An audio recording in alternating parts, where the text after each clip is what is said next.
Alright, everyone, we got a character named Bob and a character named Movie here.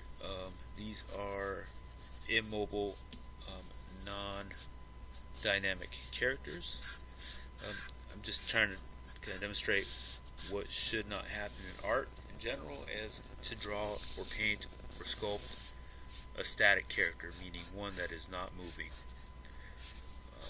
Reason for that is that there's nothing generating any kind of interest. We are left thinking, oh, cool, it's something just sitting on a table. The end. So what you want to do here is you want to generate some kind of dynamism, some dynamic, creative, unique look at art. So the way you do that is you give it some kind of motion. So if it's a person running, make them sprint. Some falling, make them fall.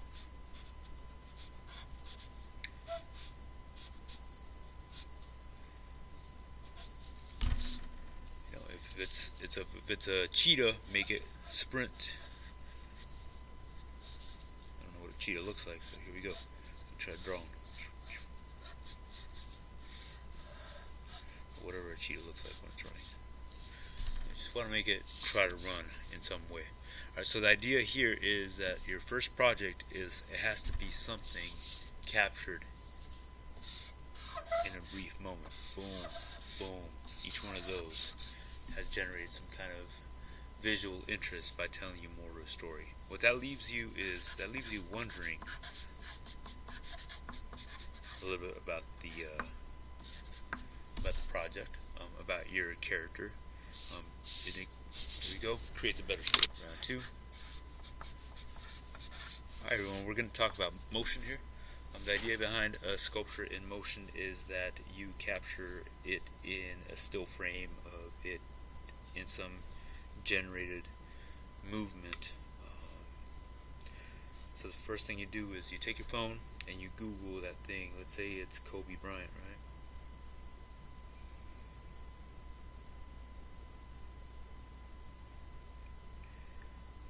So what you can do is type in Kobe, find the perfect picture of Kobe, and then you draw him. But I don't expect any masterful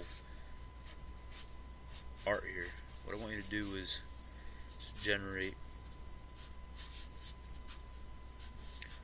some general sense of your understanding of how you make something 3D.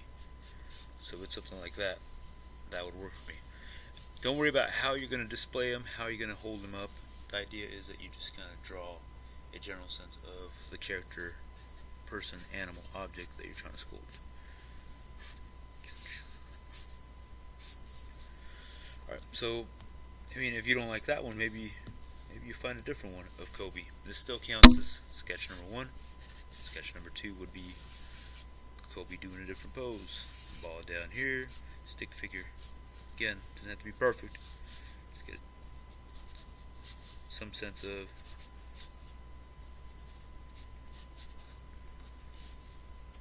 Kobe ready to dunk.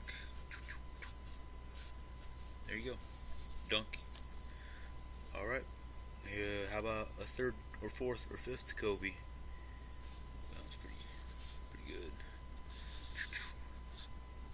So what'll happen here is that as you're sketching out these ideas, maybe you're like, oh man, a human is going to be pretty tough. So the goal here is to sketch out some possibilities. You have Mr. Martinez here to help you sculpt these, so don't feel like you have to be a master artist to finally accept one of these sketches. I'll be here to help you every step of the way. I do ask that you challenge yourself. I do ask that you choose some difficult things so you grow from them. Alright, let's say Kobe wasn't working for you. Let's say you want to switch it up and you are trying to sculpt maybe an animal. What I have here is a squid. What you can do is find any picture of a squid. Okay, here's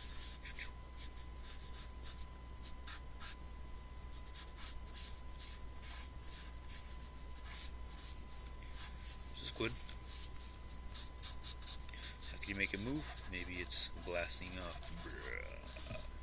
Little poof. There you go. Squid. 5. Alright, how else could a squid move? Maybe just by showing the tentacles moving. Here's an idea.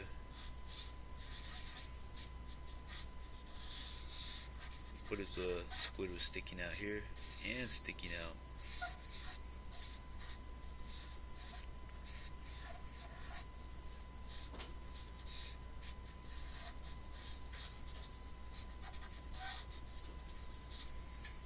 Right there. What that means is that you would sculpt a 2-part sculpture. So it's sat on your table and makes it look like it's sticking out of the table.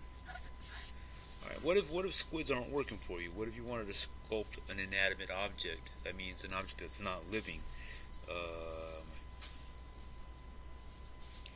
So what I mean by that is, like if you wanted to sculpt some blocks that were tipping over and falling over, you could do something like that. Or some dice that were being rolled. These ideas that I'm mentioning here, you can't take them. Once I mention them, you can't use them. But even some tumbling blocks or tumbling something would work. What if it's a building that's imploding? I don't know how to draw that, but that doesn't mean I'm not willing to try.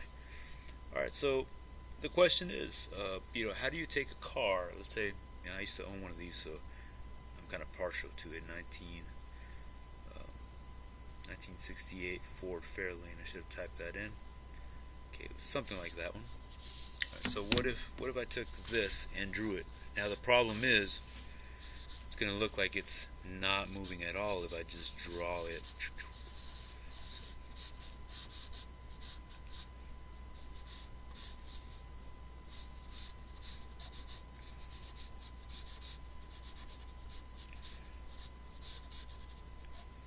Again, you guys thinking you can draw off the top of your mind or just from memory are in for a rude awakening. All artists, even the good ones, still need some references.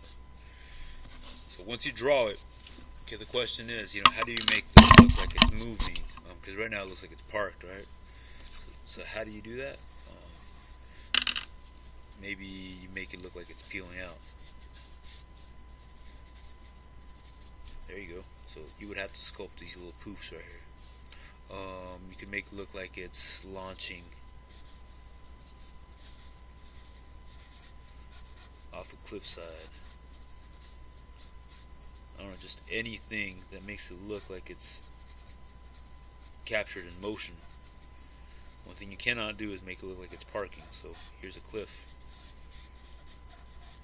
So now you're not just sculpting a car, you're sculpting a crazy cliffside. Make it look like your car is jumping off the edge. I don't know, something. Either way, I expect stick figures. I expect very simple doodles. Once you've drawn your 7 or more drawings, you get to pick which one you like the best. Whichever one you like best, recommend that you redraw it or at least print out a bunch of pictures. So you redraw or print out enough angles